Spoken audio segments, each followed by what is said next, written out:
Midnight in the executive garage. Fluorescents buzz, a red camera light blinks. A millionaire in a tailored suit clamps a janitor by the throat because power mistakes quiet for weakness. Her hands don't claw. They position. Feet set, breath steady. One warning, let go. He smirks. He doesn't know she carried her rucksack across desserts, learned how to end a fight in 3 moves, and a career in 3 calls. It happened so fast, no one had time to understand what was going on. One moment, the corporate parking garage hummed with the echo of maintenance equipment and distant traffic. The next, Preston had his hands wrapped tightly around Naomi's throat, his hired thugs flanking him in the shadows. Her eyes didn't show fear. They didn't plead for mercy. They locked on Preston, cold, calculating, unwavering, as if she'd faced enemies far deadlier than this. The kind that made his corporate power look like playground politics. And in the next 60 seconds, something happened that would make everyone in that building rethink who Naomi Brooks really was. Welcome back to Ava's Stories. I truly appreciate your love and support. If you are enjoying this story, don't forget to hit that subscribe button, like the video, and comment where you are watching from. Your support helps us bring more powerful stories, and trust me, you won't want to miss them. Now let's continue. Preston Sterling adjusted his navy Italian suit jacket and leaned back in his leather chair, watching the quarterly numbers dance across the presentation screen. At 42, he possessed the kind of sharp-featured handsomeness that came with personal trainers, expensive haircuts, and the absolute certainty that the world owed him difference. Revenues up 18%, announced Grace Park, the HR director, her voice cutting through the room's tension. Employee satisfaction scores, however, have declined in the custodial department. Preston's jaw tightened. He knew exactly which employee Grace meant. Some people don't understand their place in the ecosystem, he said, his voice carrying the smooth authority of inherited wealth and learned prejudice. They mistake employment for entitlement. The other executives shifted uncomfortably. Preston's father had built Sterling Industries from nothing, but Preston treated it like his personal kingdom. His shares in the company gave him power, and he wielded that power like a weapon against anyone who dared challenge his vision of order. Perhaps we should address specific concerns, Grace suggested carefully. Preston's pale blue eyes hardened. The janitor who thinks she can mouth off to executives. That's not a concern. That's insubordination. 20 floors below, Naomi Brooks pushed her cleaning cart through the marble lobby, her movements efficient and purposeful. At 38, she carried herself with a quiet dignity that management consultants called professional presence, but never bothered to recognize in someone wearing a custodial uniform. Her dark skin gleamed with a light sheen of perspiration from the physical work, and her hair was pulled back in a practical style beneath a bright yellow bandana that matched her work shirt. The lobby of Sterling Industries impressed visitors with its soaring ceiling and imported stone floors. But Naomi saw it differently. She noticed the scuff marks that needed buffing, the fingerprints on the elevator doors, the coffee stains that required special attention. More than that, she noticed the people who walked past her as if she were invisible. Her hands moved with practiced precision as she cleaned, but her eyes constantly scanned her environment. Old habits. 20 years in the Army had taught her to assess threats, identify escape routes, and maintain situational awareness even during mundane tasks. Most people saw a middle-aged janitor.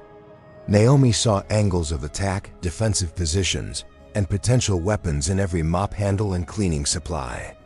"Morning, Naomi," called Evan Blake, the young security guard who worked the day shift. Unlike most employees, Evan always acknowledged her presence. "Morning, Evan. How's your wife feeling?" "Baby's kicking like crazy. Keeps her up all night." Evan paused by her cart. One of the few people who treated her like a human being worth talking to.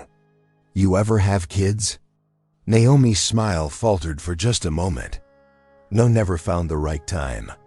What she didn't say was that she'd spent her 20s and 30s in combat zones, serving her country in places where having a family would have been a luxury she couldn't afford. She didn't mention the Purple Heart in her apartment drawer or the nightmares that still sometimes jolted her awake. Civilian life was supposed to be simple, peaceful. She was supposed to blend in, keep her head down, earn an honest living. "You'd make a good mom," Evan said sincerely.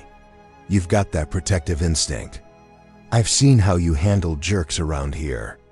Naomi's expression darkened. They both knew he meant Preston Sterling. "Some battles aren't worth fighting," she replied, wringing out her mop with more force than necessary. But even as she said it, her military training whispered disagreement. "In the Army, you never backed down from a fight that mattered. You protected your unit, defended the innocent, and stood your ground against bullies. Civilian life demanded different rules, but some principles remained sacred." The elevator dinged, and Preston Sterling emerged with two other executives. His expensive shoes clicked against the marble as he approached, and Naomi felt her muscles instinctively tense. Her body remembered how to fight, even when her mind chose peace.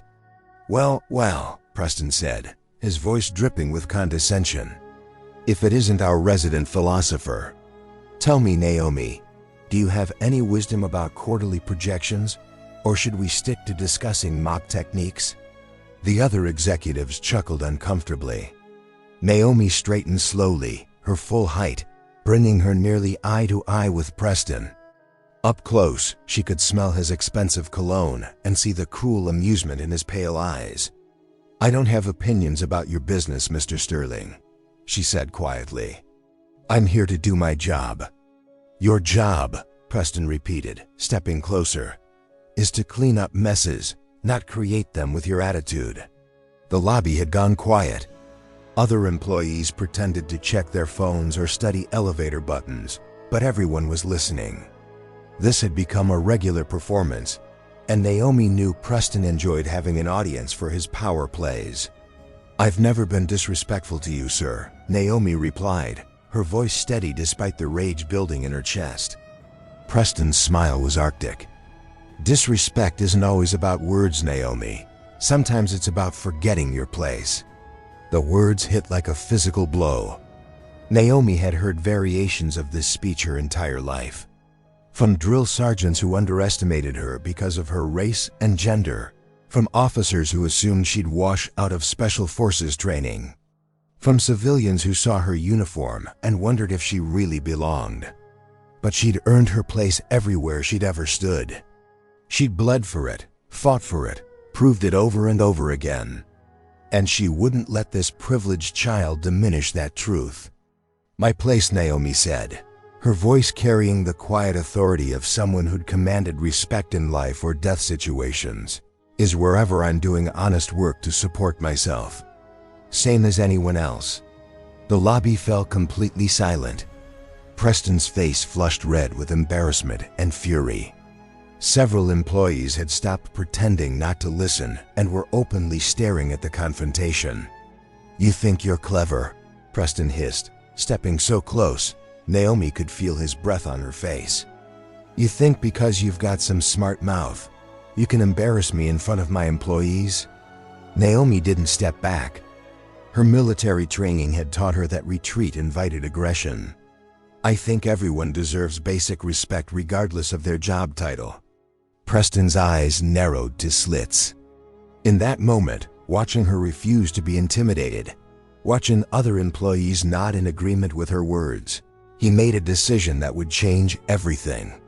"We'll see about that," he said softly, his voice carrying a promise that made Naomi's warrior instincts scream danger.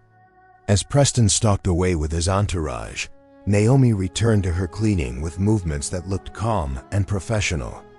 But inside, every alarm bell trained into her by 2 decades of military service was ringing at maximum volume. She just made an enemy of a very dangerous man. And somewhere deep in her soldier's soul, she was already preparing for war. The October sun had surrendered to twilight by the time Naomi Brooks began her evening shift. The corporate tower transformed after hours, its bustling energy replaced by the quiet hum of cleaning equipment and the distant murmur of security radios. She preferred the night shift. Fewer people meant fewer confrontations, fewer moments when she had to swallow her pride and smile at casual disrespect. But tonight felt different.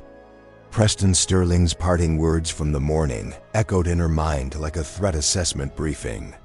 20 years of military service had taught her to trust her instincts, and every instinct screamed that this morning's confrontation had crossed a line she couldn't uncross. Naomi pushed her cart through the executive floor, her yellow work shirt bright against the muted grays and blues of the corporate interior. The 32nd floor housed the company's most powerful decision-makers, their offices lined with awards, family photos, and the kind of expensive art that cost more than most people's annual salaries. She knocked softly on Preston's office door before entering with her master key. The space reflected its occupant perfectly. Cold, expensive, and designed to intimidate.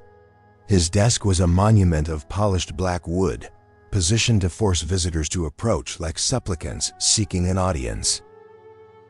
Behind it hung his MBA from Harvard, his various business awards, and a photograph of him shaking hands with a senator at some charity gala. Naomi began emptying his wastebasket, her movements automatic while her mind processed the morning's encounter. In Afghanistan, she'd learned to read people's intentions through micro-expressions, body language, and tone of voice. Preston hadn't just been angry about being challenged publicly. He'd been humiliated, and men like him didn't forget humiliation. Working late again, I see. Naomi spun around, her hand instinctively reaching for a weapon that wasn't there. Preston stood in the doorway, his suit jacket removed and his tie loosened. The casual pose might have looked relaxed to a civilian, but Naomi recognized predatory positioning when she saw it. "I didn't hear you come in, Mr. Sterling," she said, setting down the wastebasket and straightening to her full height. "I came back for some files. Imagine my surprise finding you here." Preston stepped into his office and closed the door behind him with a soft click that seemed to echo in the sudden silence. Naomi's training kicked in automatically. One exit now blocked. No weapons within immediate reach except cleaning supplies. Preston was younger but softer. She could take him in a straight fight, but that would end her job and possibly her freedom. "I'll finish this later if you need to work," she offered, moving toward her cart. "No." Preston's voice carried an edge that made her stop. "I think it's time we had a real conversation about respect." He walked to his desk but didn't sit down. Instead, he leaned against it with his arms crossed, studying her like a specimen under a microscope. "This morning, you embarrassed me in front of my employees," he said, his tone conversational, but his eyes cold as January. "You made me look weak." "That wasn't my intention, sir." "Wasn't it?" Preston pushed off from the desk and began walking slowly around her, forcing her to turn to keep him in sight. "You see, Naomi, I've been thinking about our little exchange all day, and I've come to realize something important." Naomi's muscles tensed as he completed his circle, positioning himself between her and the door again. This wasn't a casual conversation. This was an ambush. You think because you can string together a few articulate sentences. "You're my equal," Preston continued. "You think because some of the other employees smiled and nodded at your little speech about dignity and respect, you've won some kind of victory." His voice grew harder with each word, the veneer of civility cracking to reveal the ugly truth beneath. "Let me explain something to you about the real world," Preston said, stepping closer. "I own 17% of this company. My signature is on your paycheck. My word determines whether you have a job tomorrow morning. And you, regardless of whatever delusions you've developed about your importance, are a janitor." The word hit like a slap, loaded with generations of prejudice and dismissal. I understand the hierarchy, Mr. Sterling, Naomi replied, her voice steady despite the fury building in her chest. But that doesn't give you the right to treat me like garbage. Preston's smile was sharp as broken glass. Doesn't it? The question hung in the air like a challenge. Naomi had heard variations of it her entire life. In basic training from drill sergeants who thought women didn't belong in combat. From officers who questioned whether a black soldier could handle classified intelligence work. From civilians who saw her uniform and wondered if she was really qualified to serve. But she'd proven them all wrong. Through blood, sweat, and sheer determination, she'd earned her place at every table, in every unit, on every mission. She'd saved lives, protected the innocent, and served her country with honor. And she wouldn't let this entitled child diminish that legacy. No, Naomi said firmly, her voice carrying the authority of someone who'd commanded respect in life or death situations. It doesn't. Money doesn't make you better than me. A corner office doesn't make you more valuable as a human being. And your position in this company doesn't give you the right to humiliate people who work just as hard as you do. Preston's face flushed deep red. In the morning, he'd been caught off guard by her defiance. Now, in the privacy of his office, her refusal to back down felt like open warfare. You arrogant. He stepped forward close enough that she could see the fury in his pale eyes. Do you have any idea what I could do to you? One phone call and you're unemployed. One word to the right people and you'll never find work in this city again. Then make your call, Naomi said quietly. The simple response seemed to stagger him. He'd expected her to beg, to apologize, to crumble under the weight of his threats. Instead, she stood her ground with the calm resolve of someone who'd faced far worse enemies than a spoiled millionaire with daddy issues. You think you're tough? Preston whispered, his voice trembling with rage. You think because you've got some kind of attitude, some kind of street wisdom, you can match me? His words revealed more about his prejudices than he realized. He saw her strength and immediately attributed it to stereotypes about black women being angry or aggressive. He couldn't conceive that her calm authority came from years of military training and combat experience. I think I'm a person who deserves basic human dignity, Naomi replied. Same as you. Same as everyone. Preston's control finally snapped. You're nothing, he shouted, his professional mask completely gone. You're a janitor who pushes a mop around an office building. You're nobody. You're invisible.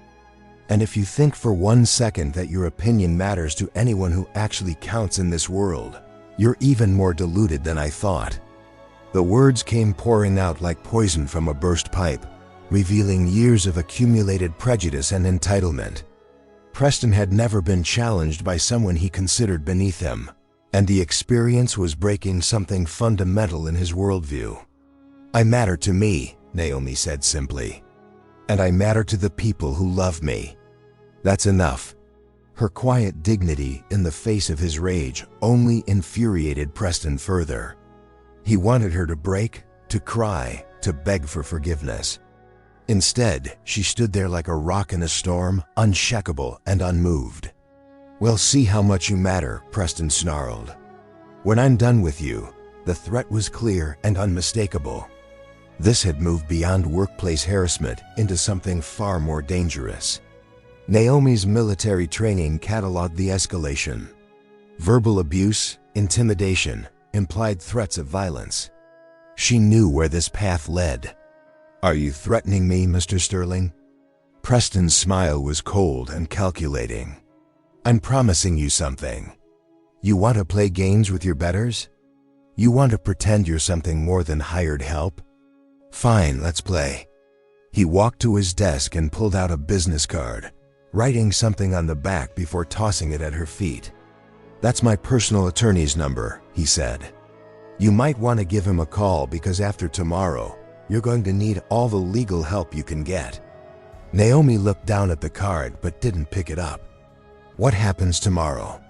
Tomorrow you learn what happens when janitors forget their place.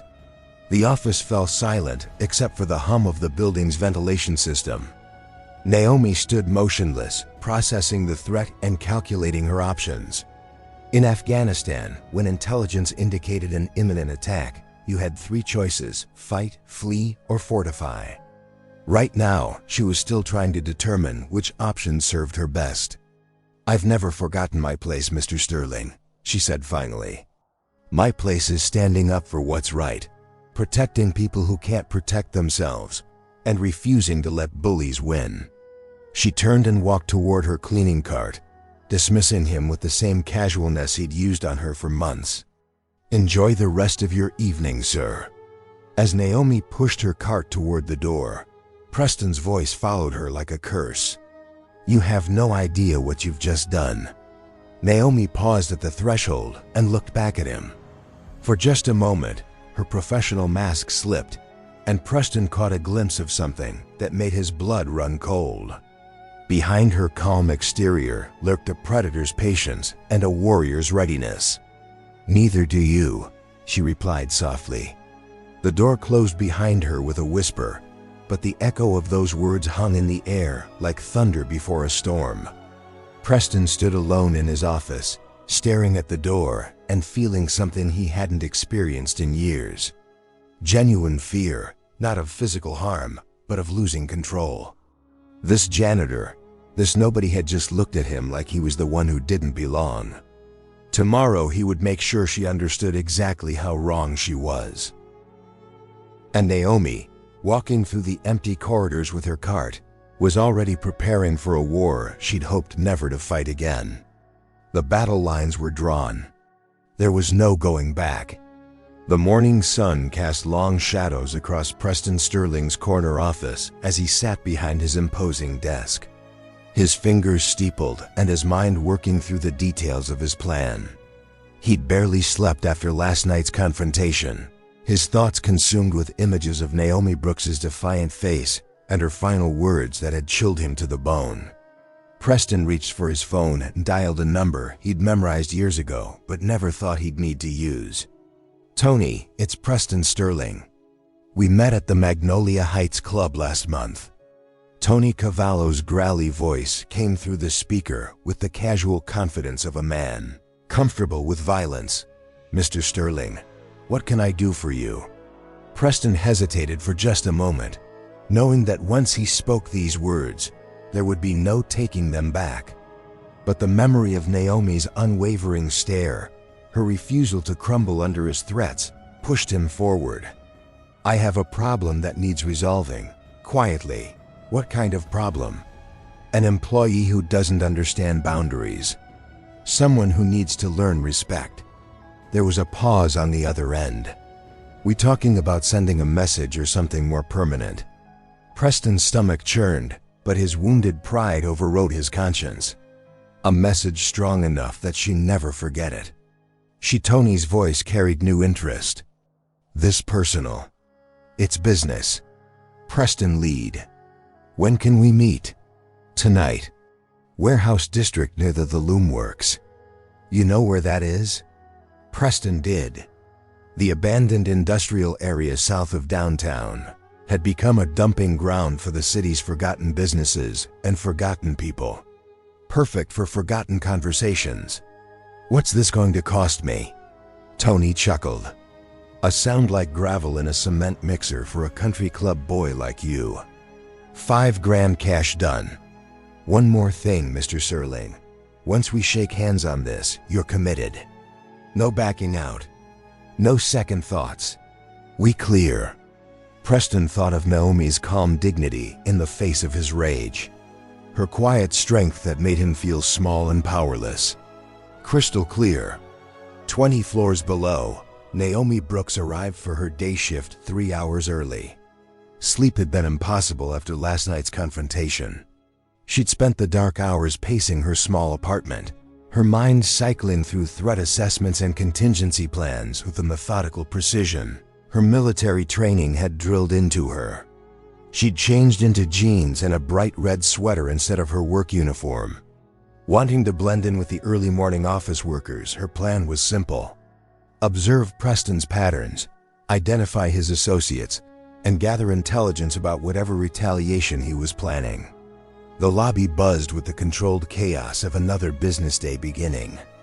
Naomi positioned herself at a small cafe across the street, her view of the building's entrance unobstructed through the floor-to-ceiling windows. She ordered black coffee and a blueberry muffin she had no intention of eating, then settled in to watch. At 7:15 a.m., Preston's silver BMW pulled into the executive parking area. Even from a distance, Naomi could see the tension in his movements as he climbed out and adjusted his charcoal suit jacket. He paused at the building entrance, scanning the street with the paranoid awareness of someone planning something illegal. "Excuse me, miss." Naomi turned to find Evan Blake, the security guard from yesterday, standing beside her table with a concerned expression. "Evan, what are you doing here?" He gestured toward the empty chair across from her. "Mind if I sit? I saw you from the building and thought you might want to talk." Naomi nodded and Evan settled into the chair with the careful movements of someone carrying bad news.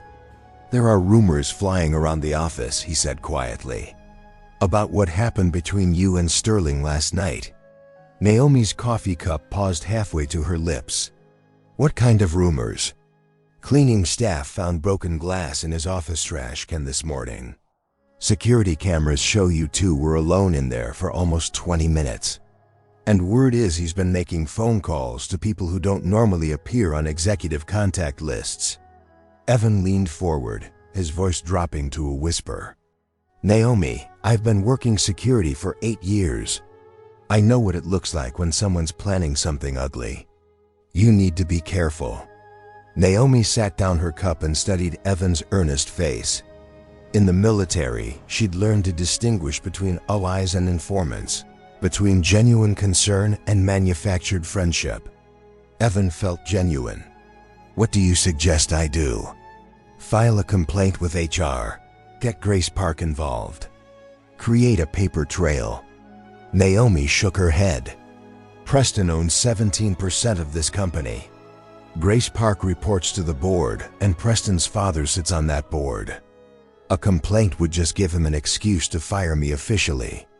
Then quit, walk away. Find another job." The suggestion hit a nerve Naomi hadn't expected. Walk away, run, abandon her post when threatened by a superior force. Every instinct trained into her by 2 decades of military service screamed against retreat. "I've never run from a bully in my life. Evan, I'm not starting now." Evan studied her face, seeing something there that made him reconsider his assessment of the quiet janitor he'd known for 2 years. "You're not just talking about keeping your job, are you?" he said slowly. "This is about something bigger." Naomi was quiet for a long moment, watching Preston through the cafe window as he disappeared into the building. When she spoke, her voice carried the weight of years spent fighting battles most people couldn't imagine. "I spent 20 years serving this country. I've been shot at, blown up, and asked to kill people in the name of protecting freedom and justice. I came home thinking civilian life would be simpler, that I could just put my head down and live quietly." She turned to look directly at Evan, but there's no such thing as living quietly when men like Preston Sterling think they own the world. Every time I let him humiliate me without fighting back, every time I smile and take his abuse, I'm betraying everything I swore to defend. Evan's eyes widened as the pieces clicked into place. "Your military was Army Special Forces. 2 tours in Afghanistan, 1 in Iraq." The revelation transformed Evan's understanding of every interaction he'd witnessed between Naomi and Preston. He'd seen what he thought was remarkable patience in the face of harassment. Now he realized he'd been watching a trained warrior exercise almost superhuman restraint. Jesus, Naomi Preston has no idea what he's messing with. "No," she agreed. "He doesn't." Across the street, Preston emerged from the elevator on the 32nd floor and walked directly to Grace Park's office. The HR director looked up from her computer screen as he entered without knocking. His face set in the expression of righteous authority he'd perfected over years of getting his way. "Grace, we need to discuss Naomi Brooks." Grace Park had been expecting this conversation since yesterday morning's lobby confrontation. At 45, she'd navigated enough corporate political battles to recognize when a powerful man was preparing to abuse his position. What about her? Preston settled into the chair across from her desk, uninvited. She's become a disruptive influence, insubordinate. Yesterday, she was openly defiant in front of other employees. I heard she stood up for herself when you were publicly humiliating her. Preston's jaw tightened. That's not how I remember it. It's how everyone else remembers it. The two executives stared at each other across the desk. Years of careful professional cooperation suddenly strained by competing loyalties. "I want her gone," Preston said finally. "On what grounds?" "Insubordination, attitude problems, failure to respect the chain of command." Grace leaned back in her chair, choosing her words carefully. "Preston Naomi Brooks has worked here for 2 years without a single complaint in her file. Her work quality is exceptional. Her punctuality is perfect. And her interactions with other staff members are professional and courteous. Until yesterday. Yesterday, according to multiple witnesses, she defended her right to basic human dignity. That's not insubordination. That's courage." Preston's face flushed red. "Whose side are you on here, Grace?" "I'm on the side of fair employment practices and legal compliance. If you want to fire Naomi Brooks, you need legitimate cause. And being uncomfortable with a black woman who won't tolerate racist harassment isn't legitimate cause."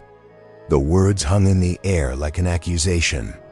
Preston had been careful never to explicitly use racial language in his treatment of Naomi, but Grace had worked in HR long enough to recognize patterns of discriminatory behavior.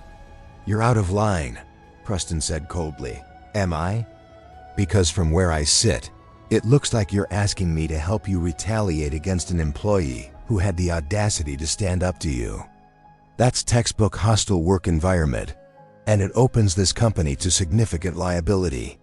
Preston stood abruptly, his chair scraping against the floor. "We'll see about that." As he stalked toward the door, Grace called after him.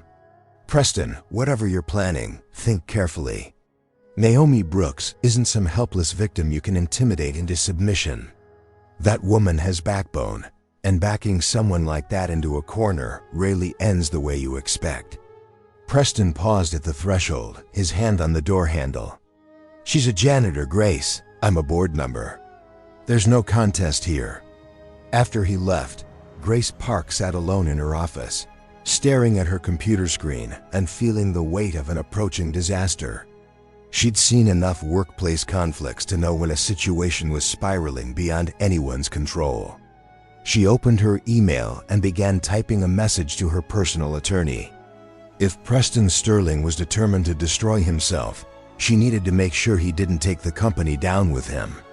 Meanwhile, in the cafe across the street, Naomi Brooks finished her untouched coffee and stood to leave.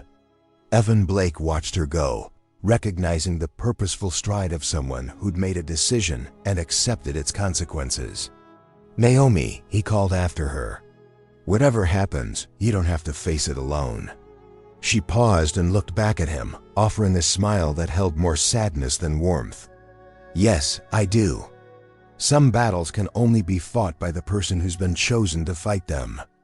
As Naomi walked back toward the building, she could feel the weight of the coming storm. Preston Sterling had made his choice. Now she had to make hers. The resistance phase was ending. Soon there would be nowhere left to run except toward the conflict both of them had been avoiding. And in her soldier's heart, Naomi Brooks was ready for war. The warehouse district south of downtown Prospect City held the ghosts of the city's industrial past. Abandoned textile mills and shuttered manufacturing plants cast long shadows in the fading light as Preston Sterling's BMW navigated the cracked asphalt streets. His hands gripped the steering wheel with white-knuckled intensity, his expensive suit feeling out of place in this forgotten corner of the city. Tony Cavallo was waiting beside a rusted shipping container, his thick frame silhouetted against the orange glow of a distant streetlight. Two other men flanked him, their faces hidden in shadow, but their posture radiating casual menace. Preston parked and approached with a briefcase containing $5,000 in cash. His heart hammered against his ribs, but his wounded pride drove him forward. "Mr. Sterling." Tony's handshake was firm and brief. "You bring what we discussed?" Preston nodded and opened the briefcase. Tony glanced at the money without counting it, then snapped the case shut. "Tell me about the target." "Naomi Brooks. She's a janitor at my building. Works the night shift, usually alone after 10 p.m. security, one guard. Evan Blake. He leaves at 11 o'clock. Tony pulled out a small notebook and scribbled details. "What kind of message you want sent?" Preston hesitated. In the harsh reality of the warehouse district, surrounded by men who specialized in violence, his plan suddenly felt more real and more dangerous than it had in the safety of his office. "I want her to understand that actions have consequences, that there are lines she can't cross." "You want her hurt?" The direct question forced Preston to confront what he was really asking for. "Scared? I want her terrified enough that she never challenge me again."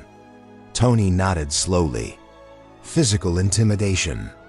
Rough her up some, but nothing permanent." "That what you want?" Preston's mouth went dry, but he forced himself to nod. "When?" "Tomorrow night. Building should be empty by midnight except for her. We'll make it look random, like she was in the wrong place at the wrong time." "What about cameras?" One of Tony's associates spoke for the first time. "We know how to avoid cameras, boss man. This ain't our first dance." As the men discussed logistics, Preston felt a growing sense of unreality. Yesterday morning, his biggest concern had been quarterly projections. Now he was hiring criminals to assault an employee because she'd refused to be humiliated quietly.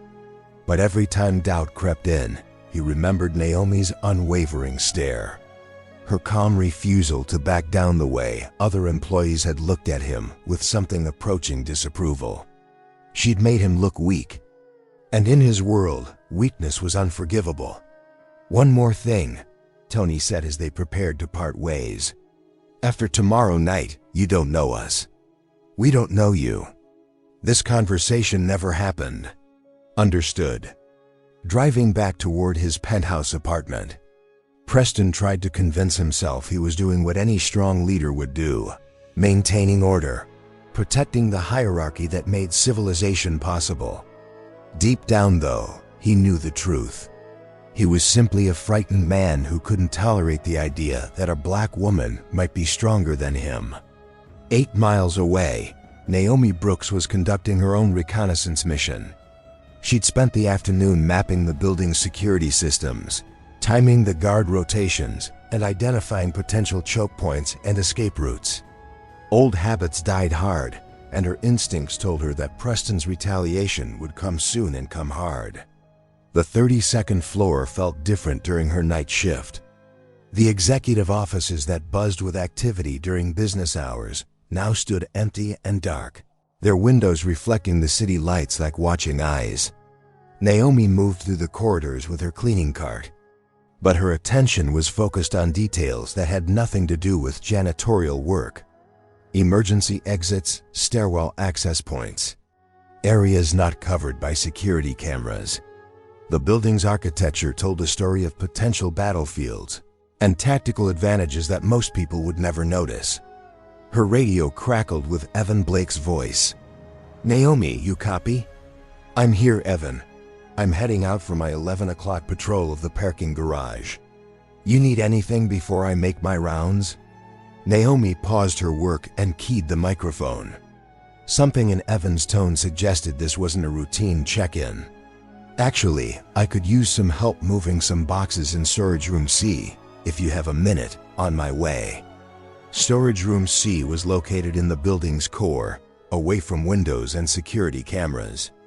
When Evan arrived, Naomi was waiting with her arms crossed and her expression serious. "What's really going on?" she asked without preamble.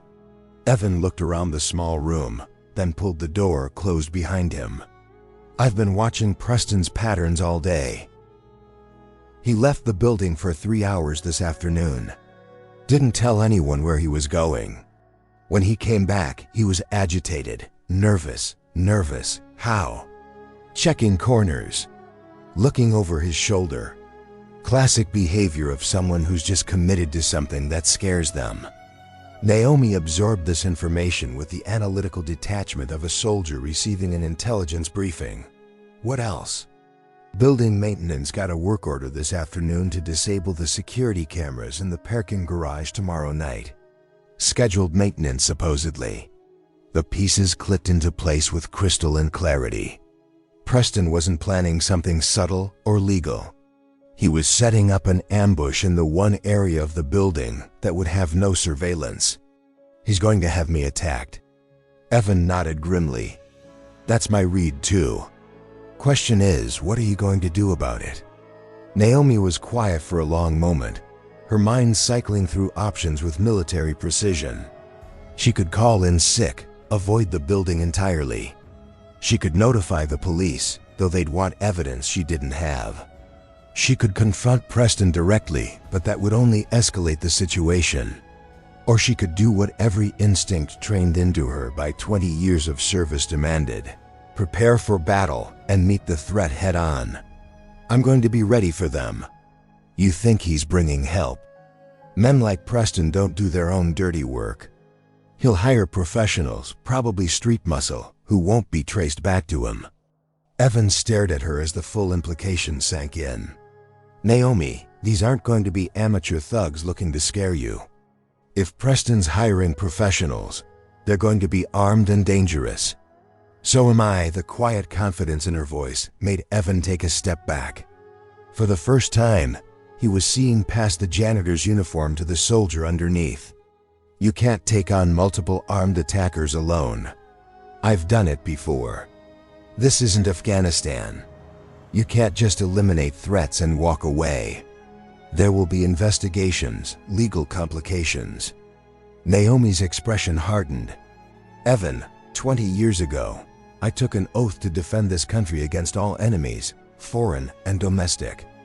Preston Sterling and his hired thugs qualify as domestic enemies in my book. What do you need from me?"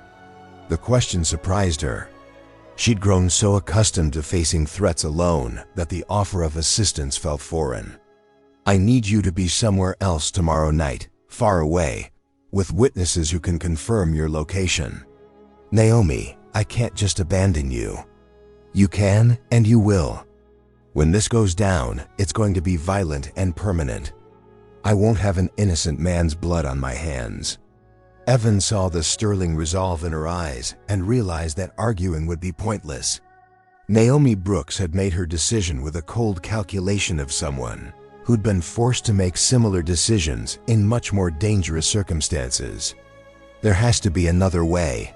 There is.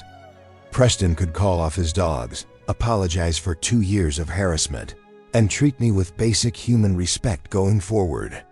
You know that's not going to happen. Then tomorrow night is going to happen instead. They stood in silence for a moment, the weight of approaching violence settling over them like a shroud. "I have one favor to ask," Naomi said finally. "If things go bad, if I don't make it through tomorrow night, I need you to make sure the truth comes out. Don't let Preston spin this as some random crime." Evan nodded, though the thought of Naomi not surviving made his stomach clench. "What's the truth?" "The truth is that Preston Sterling hired criminals to assault an employee because she wouldn't let him treat her like garbage. The truth is that a decorated combat veteran was forced to defend herself against domestic terrorists in a corporate parking garage. The truth is that this could have been avoided if one man had chosen to see me as a human being instead of a target for his racism."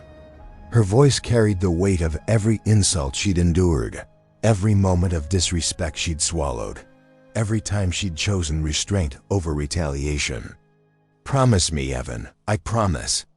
As they prepared to leave the storage room, Evan caught Naomi's arm gently.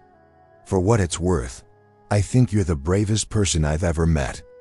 Naomi's smile was sad and tired. "Brave people don't get into situations like this, Evan. Brave people find ways to avoid violence." "Then what does that make you?" She considered the question as she opened the door and stepped back into the corridor. "Tired of running?"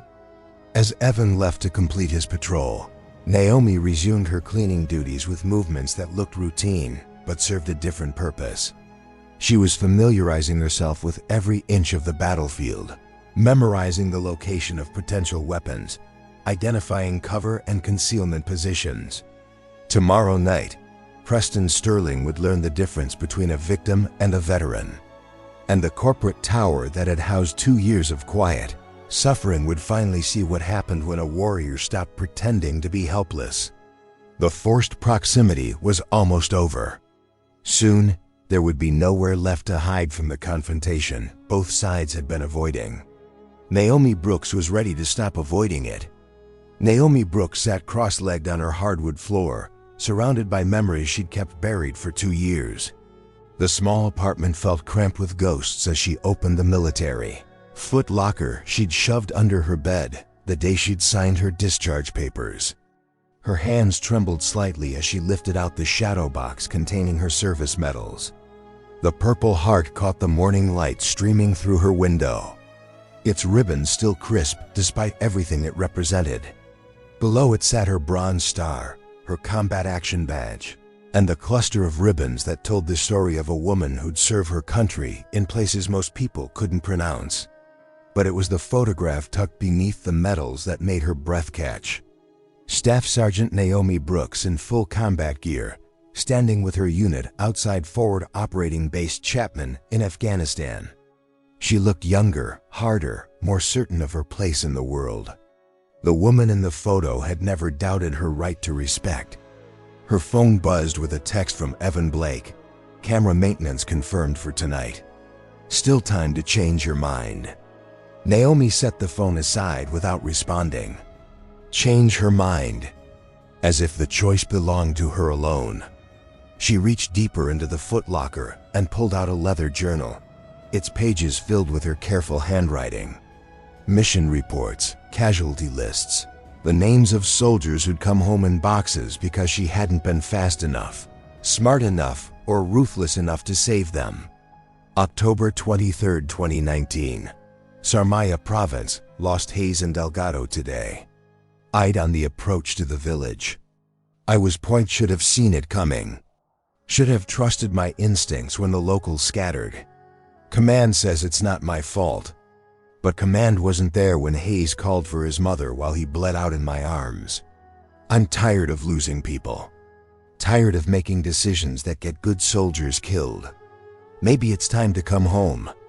Naomi closed the journal and pressed her palms against her eyes, fighting back tears that had been building for years. She'd left the army not because she was broken, but because she was tired of breaking others. Every successful mission had come at a cost. And eventually, the cost had become too high to bear. The transition to civilian life was supposed to be simple. Find a quiet job, keep her head down, build a peaceful existence free from the weight of life and death decisions. But peace, she discovered, was a luxury only available to people who'd never truly seen war. Her doorbell rang, startling her from her memories. Through the peephole, she saw a nervous looking young woman with short blonde hair and thick-rimmed glasses. "Can I help you, Ms. Brooks?" "My name is Lena Hart. I work at Sterling Industries. I need to talk to you about Preston Sterling." Naomi opened the door but kept the chain engaged. "How did you get my address?" "I'm in payroll." "I looked it up." Lena glanced nervously over her shoulder. "Please, this is important. I think Mr. Sterling is planning something terrible." Against her better judgment, Naomi let the young woman inside. Lena Hart looked exactly like what she was, a 26-year-old office worker who'd stumbled into something far beyond her experience. What do you know about Preston's plans? Lena perched on the edge of Naomi's couch, her hands twisting together nervously. I overheard a phone conversation yesterday. He was talking to someone about sending a message and making sure the problem was handled permanently. Did he mention my name? Not directly, but the timing. Lena's voice trailed off as she noticed the open foot locker and its contents. Oh my God, your military was military. Lena stared at the medals with something approaching awe. That changes everything. How so? Mr. Sterling thinks you're just some defenseless janitor he can intimidate. He has no idea what he's actually dealing with, does he? Naomi began packing her medals back into the footlocker. What he knows or doesn't know isn't your concern, Lena. You shouldn't have come here. Yes, I should have. The young woman's voice carried unexpected sterling. I've watched him humiliate you for 2 years, and I've never said anything because I was scared for my job. But this is different. This is criminal. Then call the police and tell them that I overheard a vague conversation that could mean anything. Lena shook her head. They won't act without evidence. And by the time we have evidence, it'll be too late. Naomi studied the young woman's face, seeing past the nervous exterior to the moral courage underneath. Why do you care what happens to me? Lena was quiet for a long moment, as if wrestling with whether to reveal something personal. My brother was killed in Iraq in 2018. He was a Marine, died protecting his unit from a roadside bomb. She wiped her eyes with the back of her hand. After his funeral, his commanding officer told my family about the kind of soldier Mason was. How he always stood up for the people who couldn't protect themselves. How he never backed down from a fight when it mattered. She looked directly at Naomi. Watching you face down Preston Sterling reminded me of the stories we heard about Mason. You have that same, I don't know what to call it, that same refusal to be broken.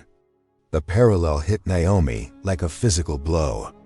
How many soldiers like Lena's brother had she served alongside? How many had died because they'd chosen courage over safety? I'm sorry about your brother. He would have liked you, Lena said simply. He would have respected what you're doing. What am I doing? Standing up to a bully who thinks money and power give him the right to hurt people. Naomi walked to her kitchen window and stared out at the city skyline. Somewhere in one of those towers, Preston Sterling was probably making final preparations for tonight's assault.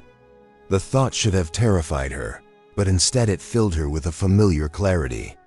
Lena, I need you to listen to me very carefully. Tonight, you need to be somewhere public with plenty of witnesses. A restaurant, a movie theater, anywhere that can confirm your location. What's going to happen tonight? Justice.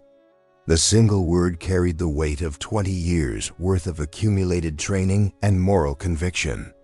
I want to help. You can't. This isn't your fight.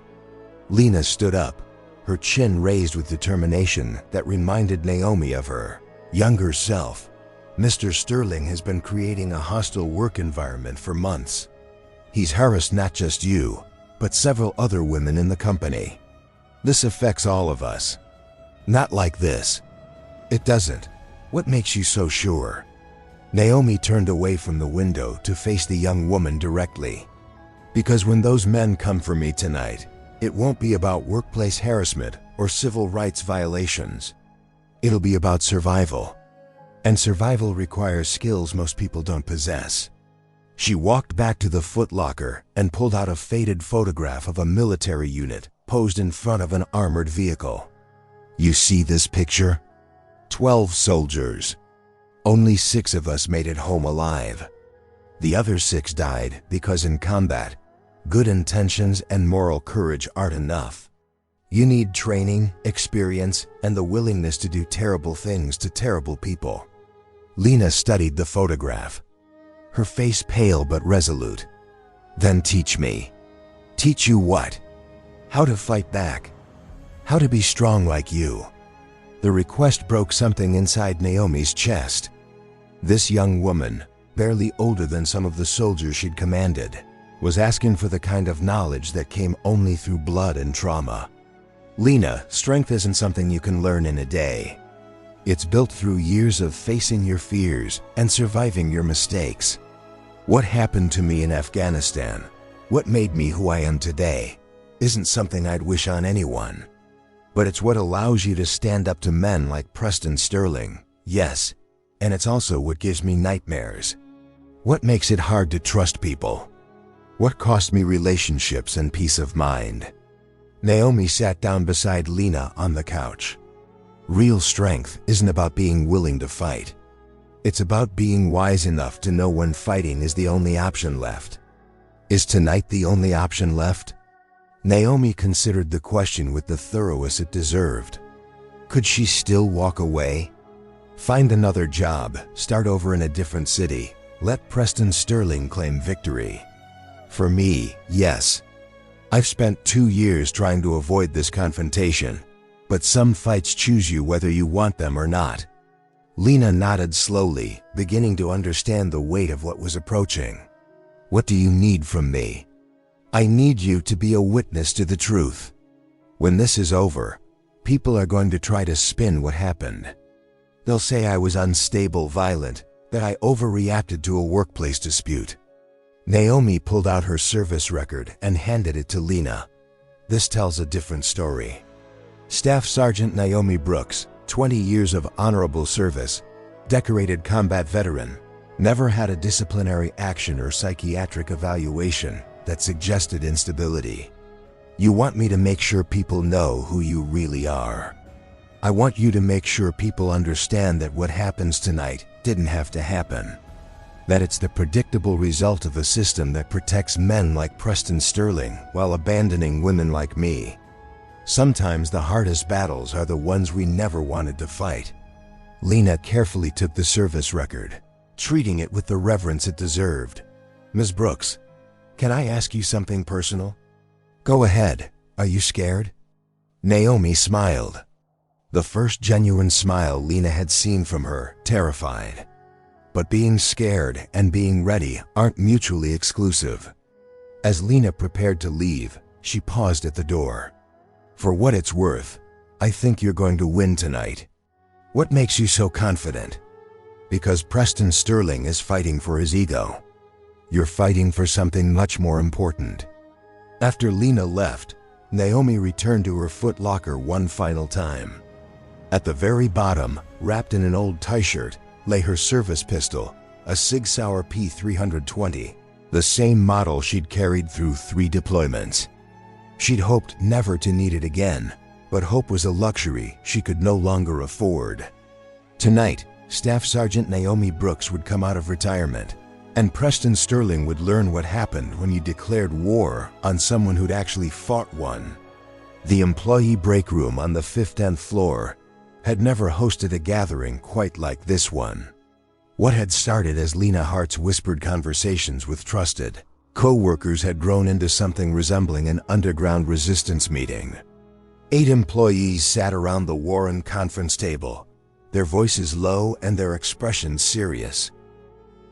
We all know what's been happening, Lena said, glancing toward the door to ensure they weren't being overheard. Preston Sterling has been systematically harassing Naomi Brooks for 2 years, and it's escalating. Frank Dalton, the gruff maintenance supervisor who'd worked at Sterling Industries for 15 years, shook his head in disgust.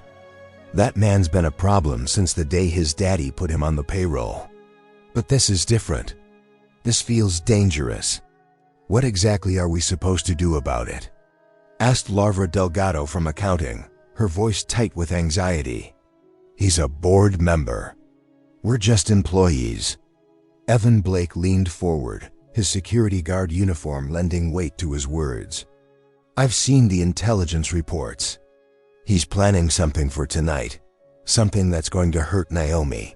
The room fell silent as the implications sank in. These weren't activists or troublemakers. They were ordinary working people who'd watched a colleague endure months of abuse and finally reached their breaking point.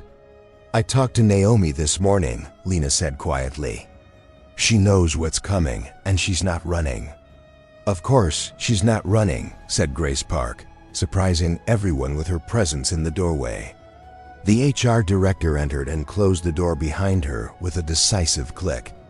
That woman has more backbone than half the executives in this building. Ms. Park, Evans started. We didn't mean to. Grace held up a hand. Save it. I know what you're discussing, and I'm here because I have information you need. She pulled out a manila folder and set it on the table. Preston Sterling's employment file. Every complaint that's ever been filed against him. Every incident that's been swept under the rug to protect the company's reputation. Lena opened the folder and began reading, her face growing paler with each page. Sexual harassment, racial discrimination, abuse of authority. There's a pattern going back years. Naomi isn't his first target, Grace confirmed.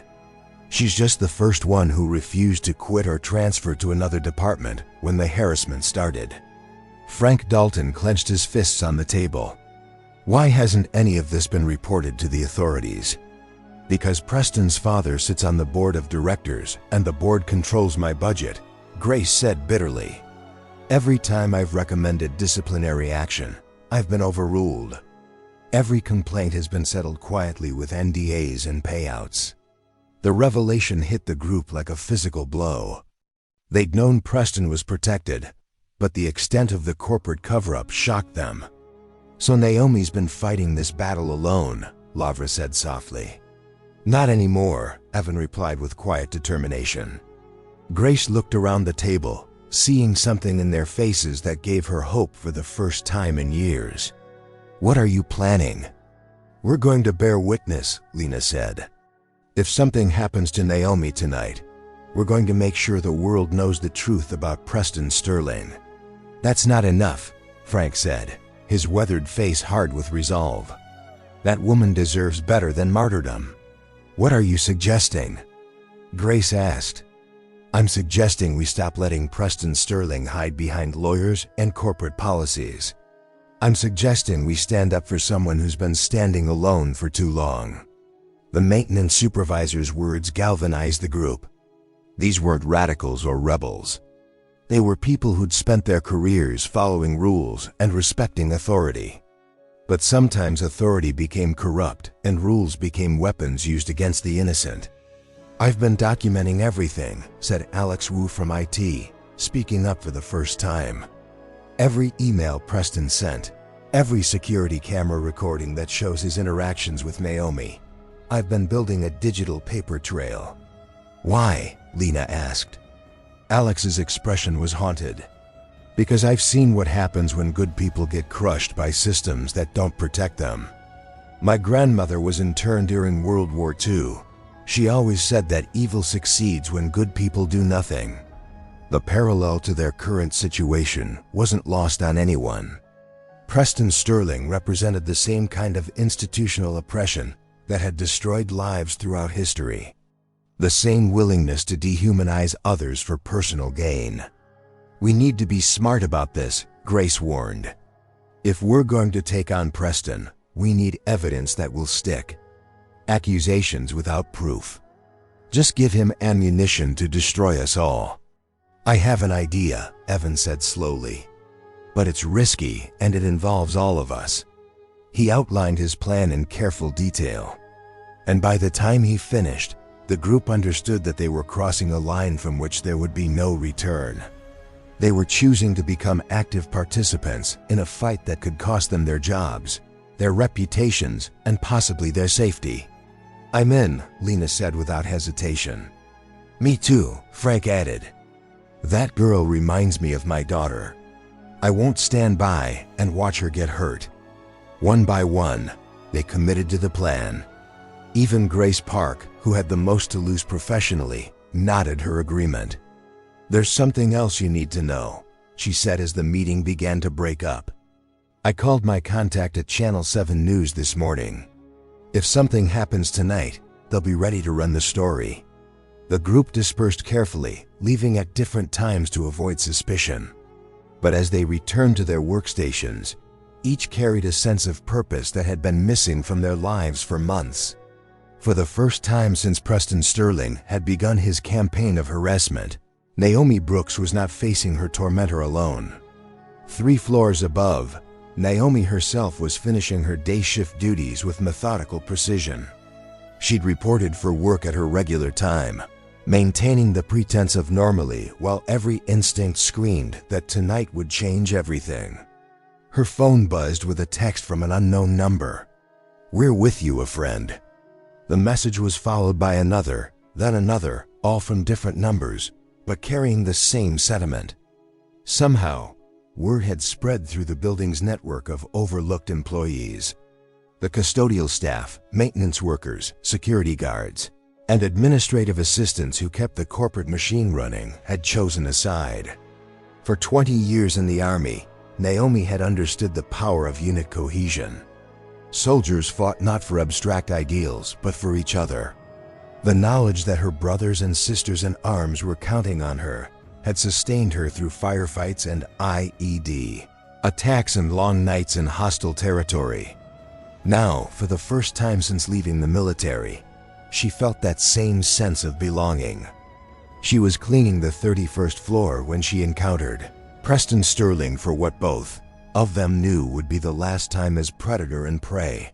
He emerged from the elevator with his usual swagger, but something in his posture suggested nervousness beneath the bravado.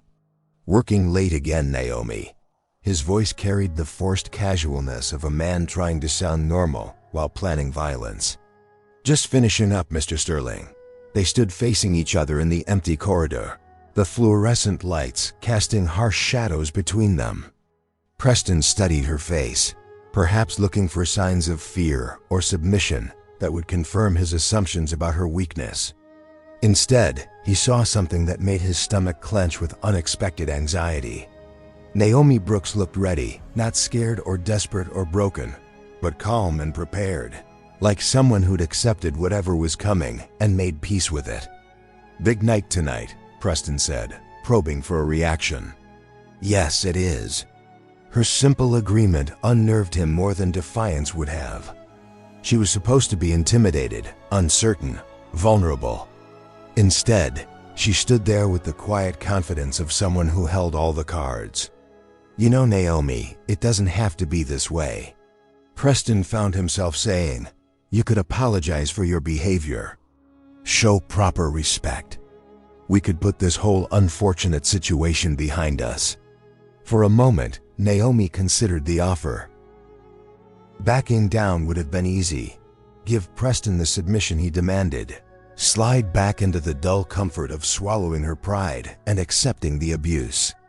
Instead, she pictured Lena Hart's brother, dead in Iraq, defending people who could not defend themselves. She thought of all the soldiers who'd fallen because she'd taken the terrible choices they couldn't. She thought of every woman ever told to smile and endure harassment in silence. "Mr. Sterling," she said, her voice low, "some fights find you whether you want them or not. Tonight I choose to fight back."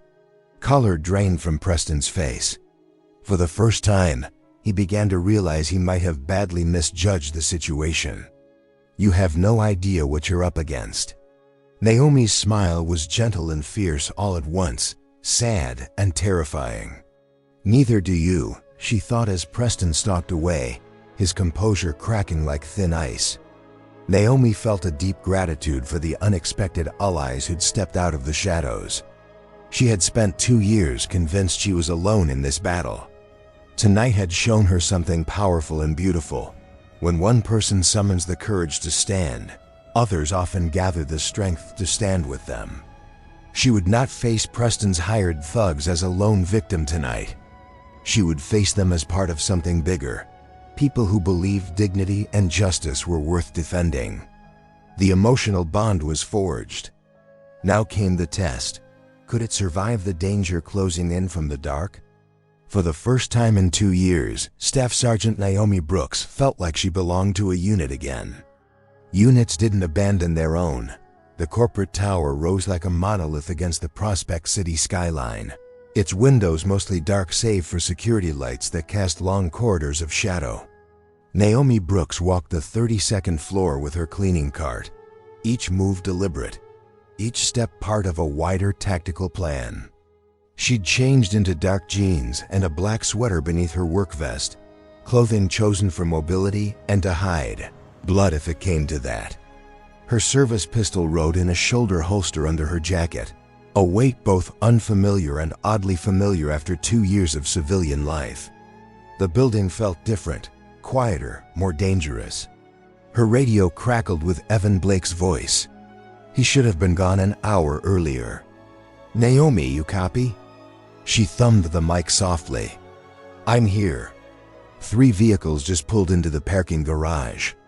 No business being here this late. Naomi's pulse sped, but her tone stayed even. "How many?" "Looks like 6, maybe 7 men. They aren't even trying to hide." Preston's plan was unfolding exactly as she'd predicted. Overwhelm her with force to shatter her spirit, leave her beaten and too terrified to challenge him again. The number of men Preston had hired to attack one woman spoke to the depth of his hatred and the fragility of his ego.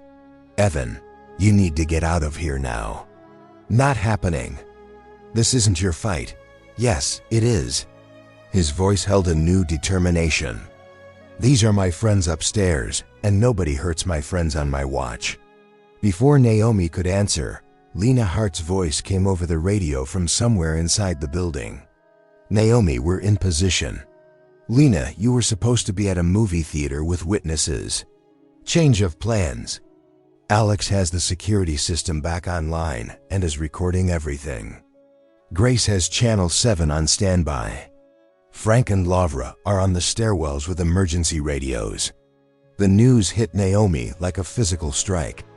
Her co-workers hadn't just offered moral support, they'd organized an operation, putting themselves at risk to make sure tonight would be witnessed and recorded. "You're all going to get hurt," Naomi said, her professional steadiness cracking. "Maybe," Lena replied, "but you won't face this alone." Down in the parking garage, Tony Cavallo surveyed his crew with a grim satisfaction. 6 men trained in violence, the sort of work that left permanent marks on victims. Preston Sterling was paying top dollar for top intimidation. "Remember, boys," Tony told them, "we're sending a message, not making a corpse. Rough her up good. Make sure she knows her place, but don't do permanent damage." His lieutenant, a scarred man called Razor, casually checked a set of brass knuckles with practiced hands. "What if she fights back?" Razor asked. Tony laughed, a grinding metallic sound. "She's a janitor, not a prize fighter. How much fight do you expect her to have?" They moved through the garage in a loose formation, their boots echoing on the concrete. The security cameras that should have recorded their arrival were dark, just as Preston had promised. What they didn't know was that Alex Wu had rerouted the feeds to a backup server, creating a digital record that would survive whatever happened over the next hour, 32 floors above.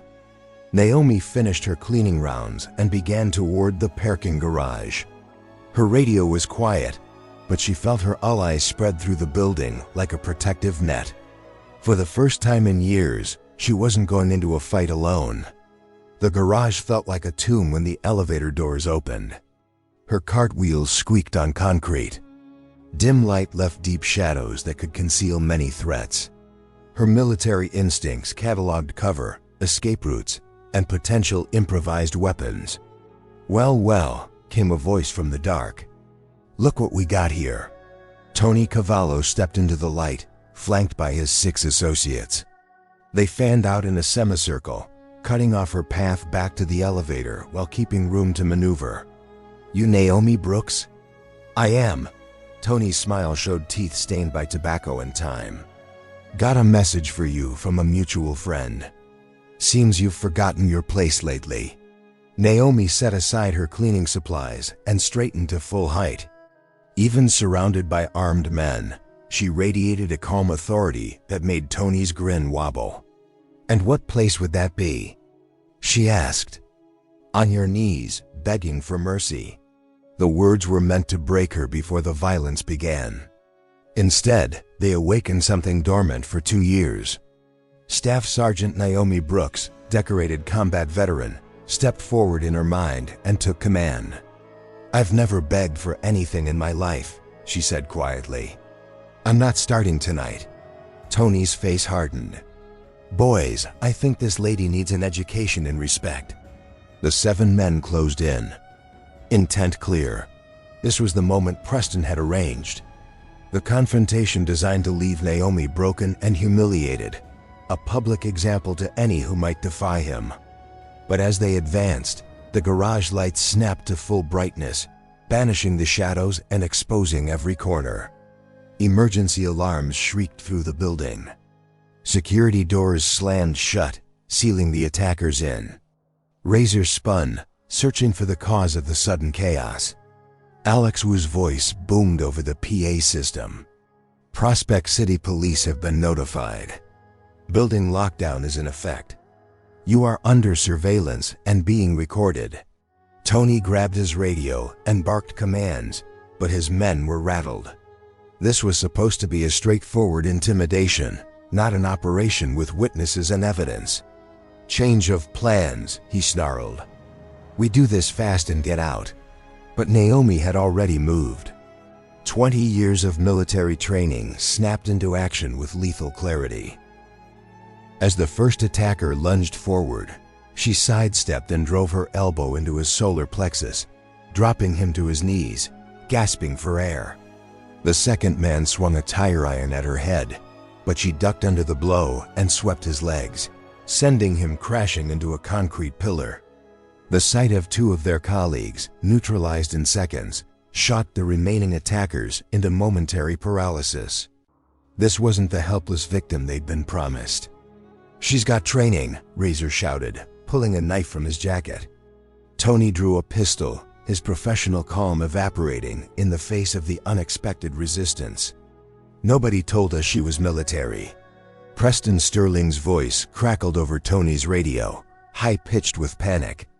"I don't care what she is. Finish the job." But the job had already changed. What started as a simple assault had become a tactical nightmare, with police sirens wailing in the distance and security, cameras recording everything. Naomi drew her service weapon with fluid efficiency. 20 years of muscle memory guiding the motion. The Sig Sauer felt right in her hands, like coming home after a long absence. "Drop your weapons," she commanded, her voice carrying the absolute authority of someone accustomed to being obeyed in life or death situations. "Get on the ground.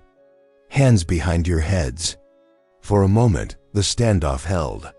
7 criminals faced 1 woman, but that woman radiated a competence and readiness that made them recalculate their odds of survival.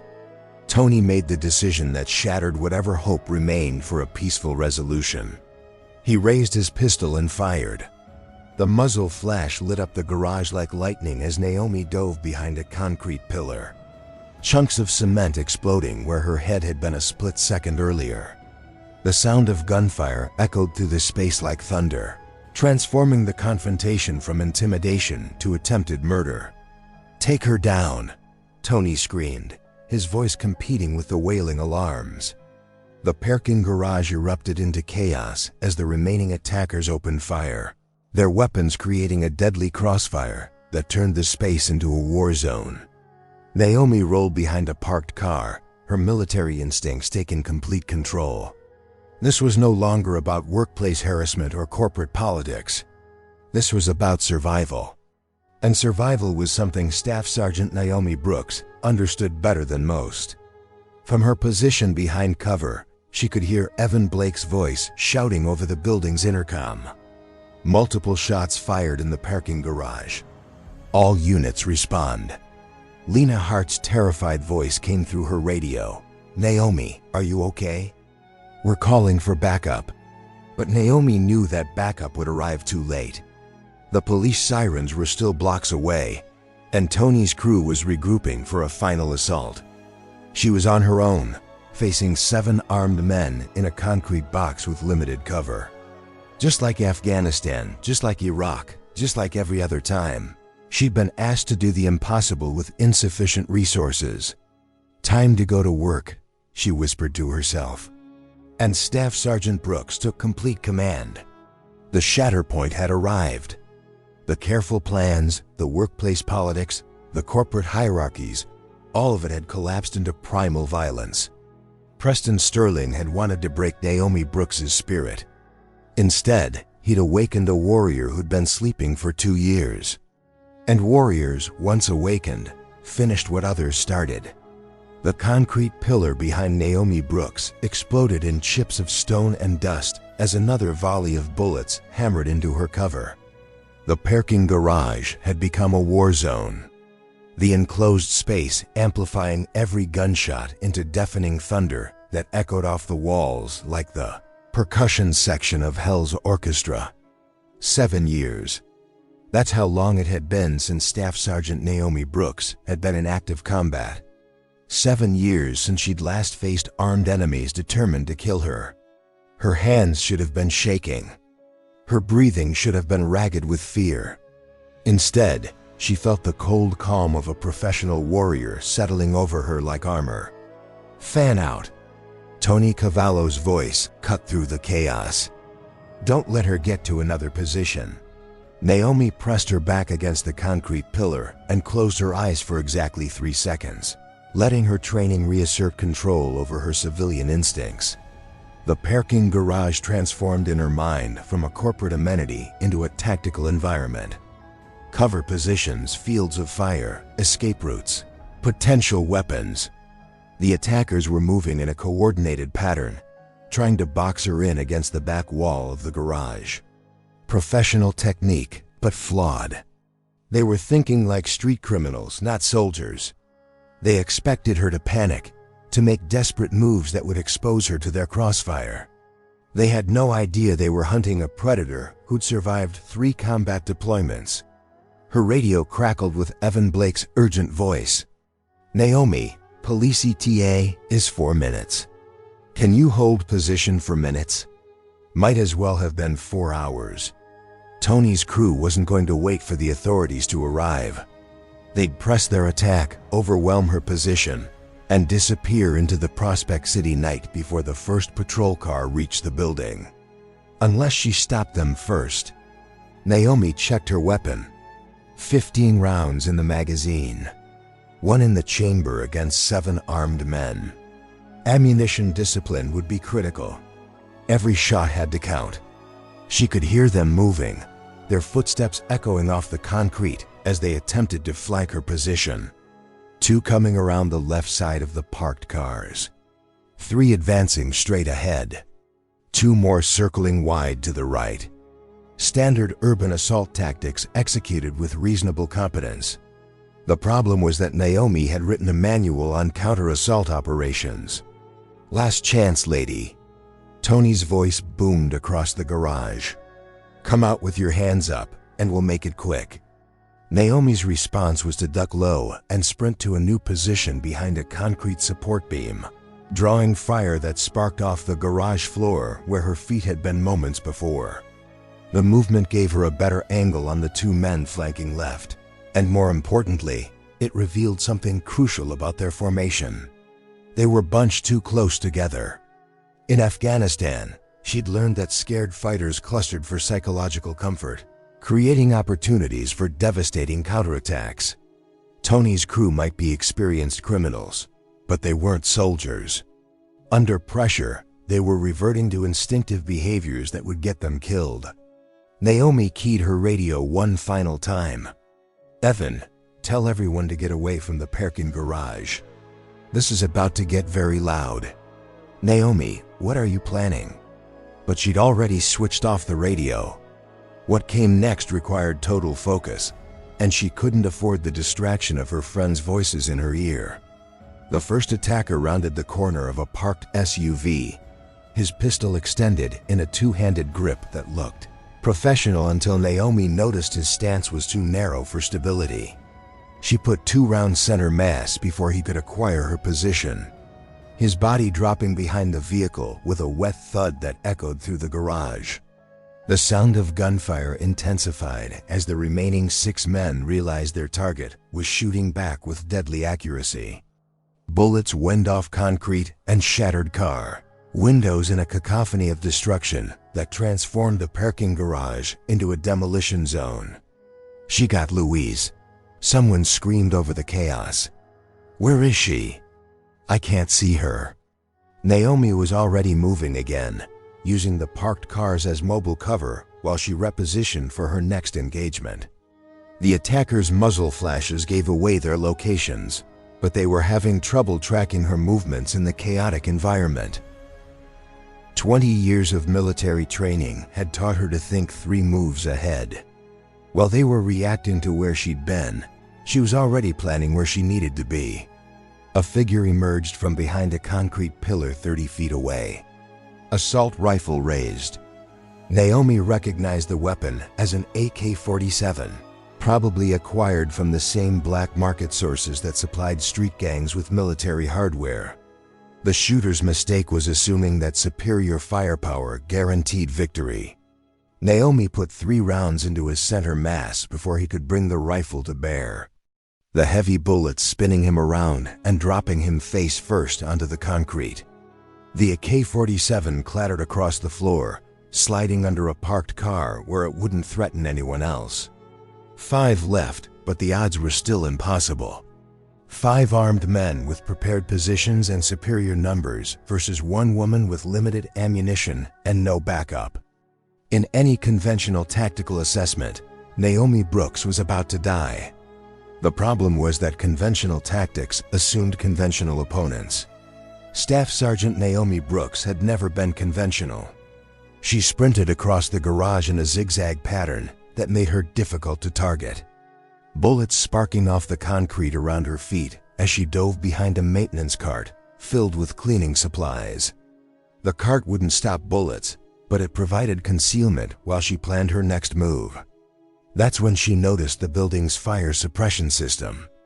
Every parking garage in Prospect City was required to have sprinkler systems connected to pressurized water mains.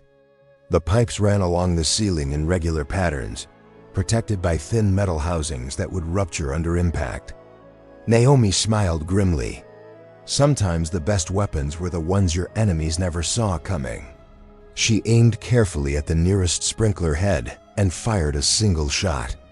The bullet punched through the metal housing and ruptured the pressurized pipe, sending a high-pressure stream of water cascading down onto the concrete floor. The effect was immediate and chaotic. The garage began flooding with several inches of water, making footing treacherous and creating acoustic confusion as the sound of rushing water mixed with shouting voices and gunfire. But more importantly, it activated the building's emergency systems. Emergency lighting flooded the garage with brilliant illumination that eliminated shadows and hiding places. Fire alarms began wailing at deafening volume. The building's automatic emergency protocols locked down all exits except the fire escapes, trapping the attackers inside until the fire department could verify there was no actual blaze. What the hell is happening? Tony's voice carried genuine panic for the first time. His crew was falling apart. What had started as a simple intimidation job had become a tactical nightmare. With police sirens getting closer and emergency responders converging on the building, every instinct told them to run. But the lockdown procedures meant they couldn't escape until they finished their target. Find her! Tony screamed over the chaos. Kill her and let's get out of here. But finding Naomi Brooks had become nearly impossible. The combination of flooding, emergency lighting, and acoustic chaos created a sensory overload that masked her movements while revealing theirs. She moved through the environment like a ghost, appearing long enough to engage a target before vanishing again.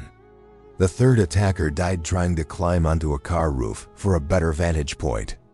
Naomi's bullets found him silhouetted against the emergency lighting, his body tumbling into the rising water with a splash that mixed blood and industrial runoff. 4 left. Tony Cavallo was beginning to understand that he'd made a catastrophic error in judgment. The woman he'd been paid to intimidate wasn't some helpless victim. She was a trained killer who turned his ambush into her hunting ground. This was supposed to be easy, he shouted at his remaining men. She's just one woman. One woman who's killed half our crew. Razor responded, his voice tight with fear. The psychological advantage had shifted completely. Tony's team was no longer hunting prey. They were being stalked by a predator who knew this environment better than they did, who turned every tactical disadvantage into a strategic weapon. Police sirens were now close enough to distinguish individual vehicles. Multiple units, probably a full tactical response, given the reports of automatic weapons fire in a downtown office building. "Boss, we got to go," one of the survivors pleaded. "Cops are going to be here any second." But Tony Cavallo had built his reputation on completing contracts, no matter the cost. Walking away from this job would mark him as unreliable in a business where reputation was everything. "Nobody leaves until she's dead," he snarled, chambering a fresh round in his pistol. From her position behind a concrete support beam, Naomi could hear the desperation in their voices. These weren't soldiers motivated by duty or principle. They were criminals motivated by money. And when the cost became too high, their commitment would break. She just had to make sure the cost was high enough. The choice was made. There would be no surrender, no negotiation, no peaceful resolution. 7 men had come to break Naomi Brooks's spirit. Instead, they'd awakened a warrior's soul, and now they would face the consequences of that choice, one bullet at a time, until only one side remained standing. The hunt was about to reach its climax. The parking garage had become a tomb lit by emergency floods and filled with the echo of rushing water. 4 men remained from Tony Cavallo's crew, their confidence shattered by the methodical elimination of their partners. What had begun as a simple intimidation contract had devolved into urban warfare against an opponent who turned their own tactics against them. Naomi Brooks crouched behind a concrete barrier, her service weapon steady in her hands despite the chaos surrounding her. 3 rounds left in her magazine. 4 enemies remaining. The mathematics of survival had become brutally simple. Police sirens wailed just outside the building now, their red and blue lights painting the garage walls in shifting colors. But the emergency lockdown meant the officers couldn't enter immediately. They'd have to wait for the fire department to verify no actual blaze existed, then coordinate with building security to override the safety protocols. 5 more minutes, maybe 10, before professional help arrived. Tony Cavallo understood the timeline as well as she did. "Parker, Delgado, flank left." He barked at his surviving men. "Razor, stay with me. We rush her position on my signal."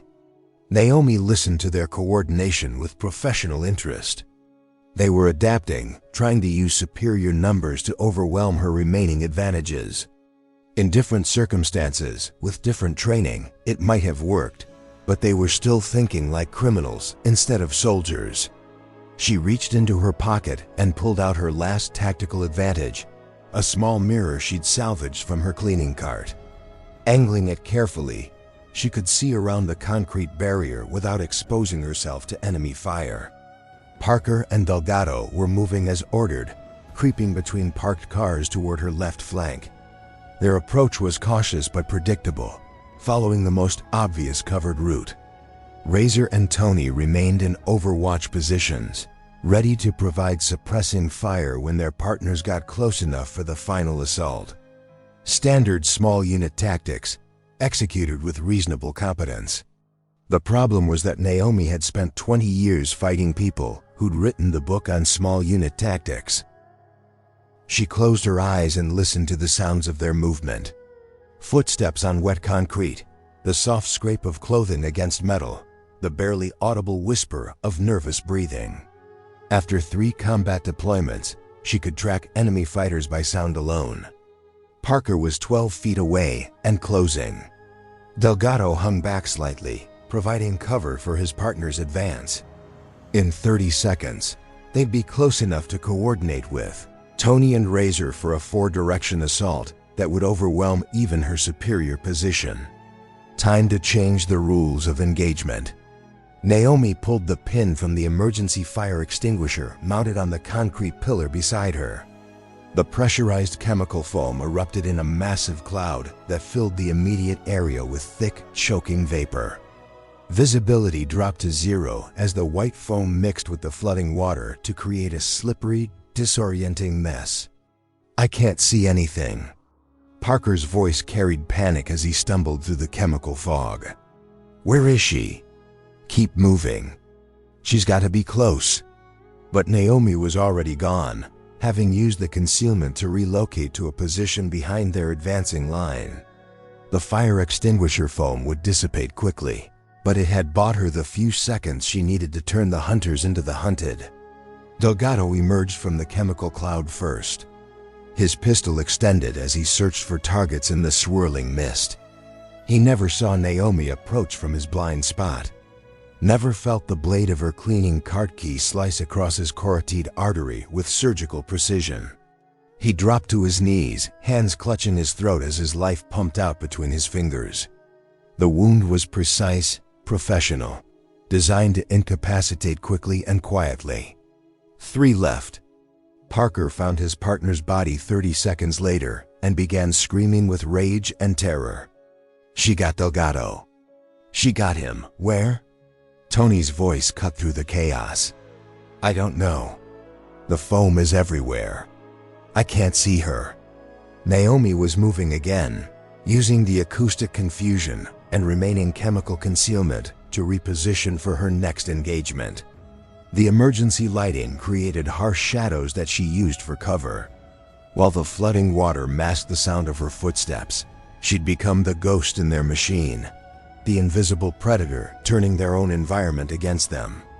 Parker broke first.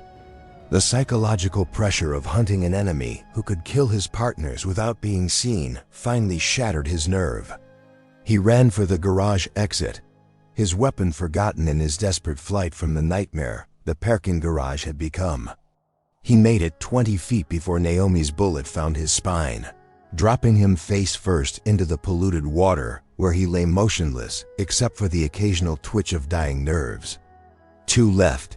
The parking garage fell silent except for the sound of running water and distant sirens. Tony, Cavallo, and Razor remained in their overwatch positions, but their confidence was completely gone. 4 of their partners were dead, killed by a woman they'd been told was a helpless janitor. "This is insane," Razor whispered, his voice barely audible over the ambient noise. "How is she doing this?" Tony's answer came through gritted teeth. "I don't care how she's doing it. Preston Sterling paid us to finish a job, and we're going to finish it." But even as he spoke the words, Tony knew they were a lie. This wasn't about money anymore. It wasn't even about professional reputation. It was about survival, pure and simple. And right now, survival meant killing Naomi Brooks before she killed them. "New plan," he told Razor. "We go loud. Full auto spray and pray. Doesn't matter if we hit her directly as long as we put enough lead down range to keep her pinned until the cops get here." "Then what?" "Then we surrender and lawyer up. Better to face assault charges than die in this concrete box." It wasn't a good plan, but it was the only plan they had left. The 2 surviving attackers opened fire simultaneously, their weapons creating a devastating crossfire that turned the parking garage into a shooting gallery. Bullets sparked off concrete, shattered car windows, and punched holes in the metal walls as they swept, their weapons back and forth in search of their invisible enemy. But Naomi Brooks was no longer where they expected her to be. She'd climbed. While they'd been focused on ground-level positions, she'd used the maintenance ladder mounted on the concrete pillar to reach the utility walkway that ran along the garage's ceiling.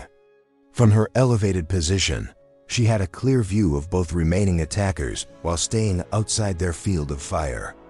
Tony and Razor were concentrating so intently on their suppressing fire that they never looked up. Never saw the muzzle flash that ended Razor's life with 2 precise shots to the head. Never heard the footsteps on the metal walkway above them.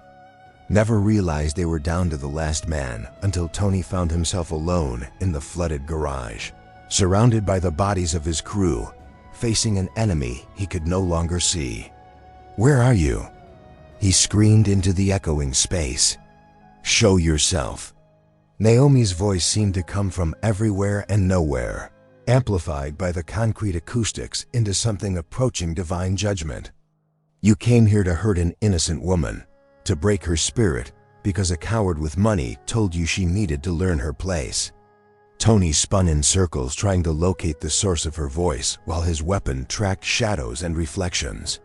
"You want to know what my place is?" Naomi continued, her words echoing off the walls like thunder. "My place is standing between predators like you and the people you'd hurt. My place is making sure bullies face consequences for their actions." "I'll kill you," Tony screamed, firing wildly at the sound of her voice. "I'll kill you and everyone you care about." "No," Naomi replied with calm finality. "You won't." The single gunshot that ended Tony Cavallo's life echoed through the parking garage like a period at the end of a sentence. His body splashed into the polluted water beside his associates. 7 men reduced to crime scene evidence by one woman who'd refused to be victimized. Naomi climbed down from the utility walkway and surveyed the carnage with professional detachment. 7 attackers eliminated. 0 collateral damage to innocent parties. Mission accomplished with minimal expenditure of resources. But as the adrenaline began to fade, the magnitude of what had happened started to sink in. She'd killed 7 human beings in the space of 10 minutes. 7 men who'd probably had families, friends, people who cared about them. 7 men who'd chosen to come here with the intention of terrorizing and possibly killing her. Her radio crackled with Evan Blake's urgent voice. "Naomi, the police are here. They're asking about the lockdown protocols." "Tell them the threat has been neutralized," she replied, holstering her weapon. "All hostiles are down. Are you okay?" Naomi looked around the flooded garage, at the bullet holes in the concrete walls, at the bodies floating in the chemical-tainted water. She thought about the woman who'd entered this parking garage 20 minutes ago, and how different she was from the woman who would walk out. "I'm alive," she said finally. "That's going to have to be enough." The lockdown ended with a series of mechanical clicks as the building's emergency systems reset themselves. Emergency personnel flooded into the parking garage, their flashlights and radios creating new chaos as they tried to make sense of the war zone they discovered. Detective Marcus Hawley was the first investigator on scene, his 20 years of experience in homicide investigation failing to prepare him for what he found in the Sterling Industries parking garage. 7 bodies, multiple weapons, and one middle-aged black woman in janitor's clothing sitting calmly on a concrete barrier while EMTs checked her for injuries. "Ma'am, I'm Detective Hales. Are you Naomi Brooks?" "I am. Can you tell me what happened here?" Naomi looked up at the detective, seeing past his professional mask to the genuine concern underneath. 7 armed men attempted to assault me. I defended myself. 7 against 1. "Yes, sir." Detective Marcus Hawley surveyed the tactical carnage with new respect. "Ma'am, what's your background?" 20 years, United States Army, Special Forces, 3 combat deployments. The detective's expression shifted as the pieces fell into place. These men were professionals, well-armed, well-coordinated. Someone paid good money for this level of talent. "Yes, sir." They were. "Any idea who might have hired them?" Before Naomi could answer, Preston Sterling's voice cut through the chaos as he pushed past the police barricade. "What the hell happened to my building? I demand to know who's responsible for this damage." His appearance at the crime scene was so perfectly timed that several officers turned to stare at him with professional suspicion. Detective Marcus Hawley made a note in his pad about the convenience of the timing. "Mr. Sterling, I presume." "That's right. I own 17% of this company, and I want answers about why my parking garage looks like a war zone." Preston's eyes found Naomi sitting among the EMTs, and for just a moment, his corporate mask slipped. The expression that crossed his face was pure rage mixed with disbelief. The woman who was supposed to be dead or broken was instead sitting calmly while his hired killers floated face down in polluted water. Detective Marcus Hawley caught the look and made another note. "Sir, were you expecting something to happen here tonight?" "Of course not. I'm as shocked as anyone by this violence." But even as Preston spoke, Lena Hart was approaching with a laptop computer and a determined expression. "Detective Marcus Hawley, I'm Lena Hart, and I have evidence you need to see." The laptop screen showed security footage from multiple angles.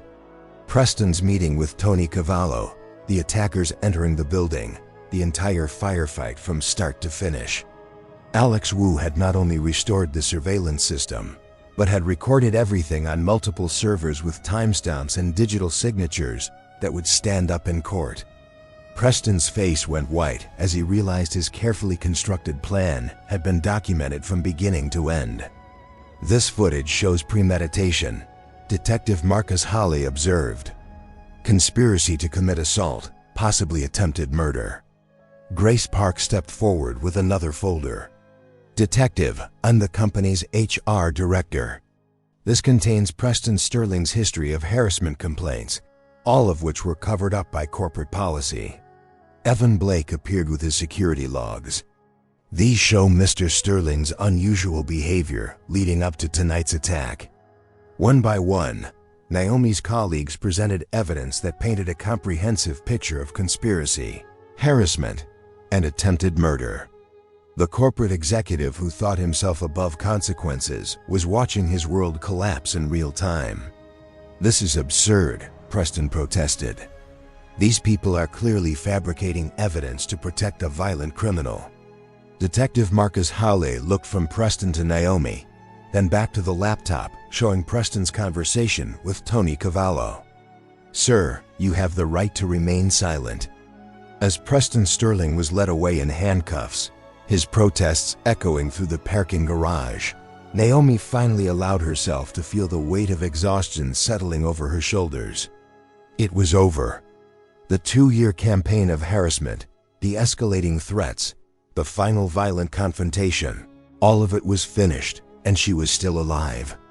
Detective Hales returned to her side as the arrest was being completed.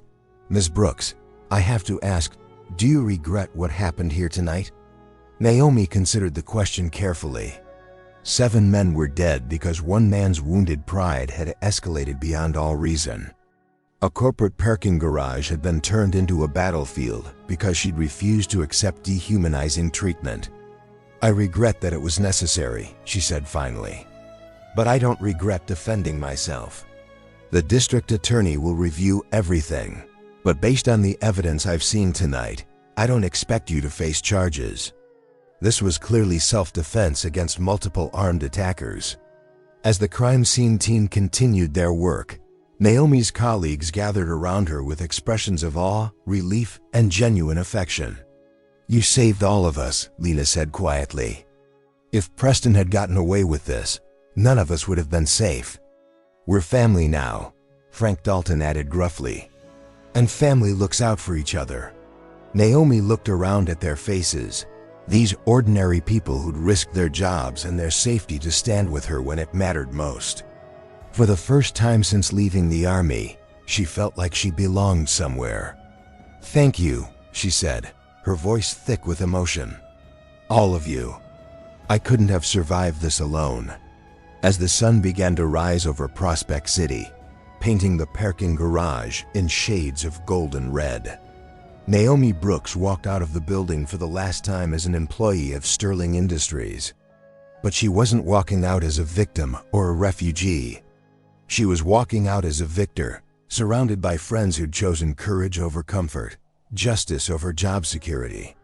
3 months later, Naomi Brooks opened Brooks Security Consulting, a firm specializing in workplace safety and anti-harassment training. Her first clients were her former colleagues who'd left Sterling Industries to start their own cooperative business based on principles of mutual respect and shared prosperity. Preston Sterling was serving 15 years for conspiracy to commit murder, his fortune decimated by legal fees and civil settlements. His father's company was restructured under new leadership that implemented comprehensive anti-harassment policies and diversity training. The 7 men who died in the parking garage were remembered as cautionary tales about the cost of choosing violence over law, intimidation over justice. And Naomi Brooks, decorated combat veteran and survivor, finally found the peace she'd been seeking. Not through hiding from conflict, but through standing up for what was right and discovering that she didn't have to stand alone. Love had conquered hate. Justice had triumphed over corruption. And sometimes when the system failed to protect the innocent had to protect themselves. In the end, that was enough. It was more than enough. It was victory. 1 year later, the morning sun streamed through the windows of the converted warehouse that now housed Brooks Security Consulting, illuminating a wall covered with framed newspaper clippings, thank you letters, and photographs of grateful clients. Naomi Brooks sat at her desk reviewing a contract from a Fortune 500 company requesting comprehensive workplace safety training. A soft knock interrupted her concentration. Lena Hart entered, carrying 2 cups of coffee and wearing the confident smile of someone who discovered her own strength. "Morning, boss," Lena said, settling into the chair across from Naomi's desk. "Ken wants to do a 1-year anniversary follow-up story. You interested?" Naomi accepted the coffee gratefully. "What's the angle?" "How one woman's courage inspired a movement. Workplace harassment complaints in Prospect City are up 300% since our story broke. Companies are actually taking them seriously now. The media coverage had been intense but fair. Grace Park's evidence and Alex Wu's footage had made Preston's guilt undeniable, transforming what could have been a she said story into a clear case of justice served. The footage of Naomi single-handedly defeating 7 armed attackers had gone viral, inspiring countless women to speak up about their own workplace harassment. "Any word from the other companies that adopted the new policies?" Naomi asked. 17 corporations across the Southeast have hired us for consulting, Lena replied. Evan's security training program is booked through next year. Frank's Maintenance Cooperative is expanding into 3 new cities. The ripple effect had surpassed everyone's expectations. Naomi's old colleagues hadn't just survived their fight against Preston Sterling, they had flourished. Evan Blake now headed a security consulting firm focused on protecting whistleblowers. Frank Dalton had launched a worker-owned maintenance cooperative where employees were treated as partners, not expenses. Grace Park had opened an HR consulting practice dedicated to building truly inclusive workplaces. What about Alex? Naomi asked. His cybersecurity company just signed a contract with the city, Lena said. Turns out his knack for documenting corporate crimes works well for protecting infrastructure too. She pulled out a tablet and showed Naomi the latest about Sterling Industries. The company's stock actually went up after Preston's imprisonment. His father brought in new leadership focused on ethical practices. Employee satisfaction is higher than ever. The irony struck them both. Preston's attempt to cling to power through intimidation had destroyed everything he claimed to protect. Speaking of Preston, Lena added carefully, his appeal was denied again. 15 years. No parole for at least 10. Naomi gave a quiet nod. She had testified at his trial, watching from the stand as the man who'd once tried to have her killed sat in an orange jumpsuit, his arrogance replaced with the hollow stare of someone finally facing consequences. The civil lawsuits had been even harsher than the criminal charges. Families of Tony Cavallo's crew had sued Preston personally, claiming his plot led to their loved ones' deaths. The settlements had stripped him of his mansion, his investments, and his trust fund. Any regrets? Lena asked, echoing Detective Marcus Hale's question in that parking garage a year ago. About defending myself? Never. Naomi's voice was firm, though heavy with truth. 7 men had died because of Preston's pride and her refusal to yield. She couldn't bring them back or erase the nightmares that still woke her before dawn. but she could honor their memory by ensuring their deaths had meaning. The counseling still helping? Lena asked gently. Dr. Camila says I'm making progress. Surviving combat and surviving corporate warfare create the same trauma patterns. Naomi managed a faint smile. Who knew? The therapy had been Lena's idea, inspired by her brother's experiences with military mental health. Naomi had resisted at first, convinced seeking help was weakness. It had taken months to accept that healing was another kind of strength. Any news from the army about your medals? Lena asked. Naomi's smile widened. They're recommending me for a civilian service award. Something about embodying military values while protecting civilians. The recognition had surprised her. Rather than viewing her actions as vigilante justice, the military had embraced her story as proof that veterans could still serve after leaving active duty. You deserve it, Lena said firmly. You saved more than just yourself that night. A knock interrupted them. Evan Blake walked in, his security uniform replaced by a sharp business suit that turned the former guard into a confident executive. Ladies, we have a problem, he said in mock seriousness. The mayor wants to give Naomi another commendation for civilian courage. I've got enough plaques, Naomi protested. Too bad. You're a hero, whether you like it or not.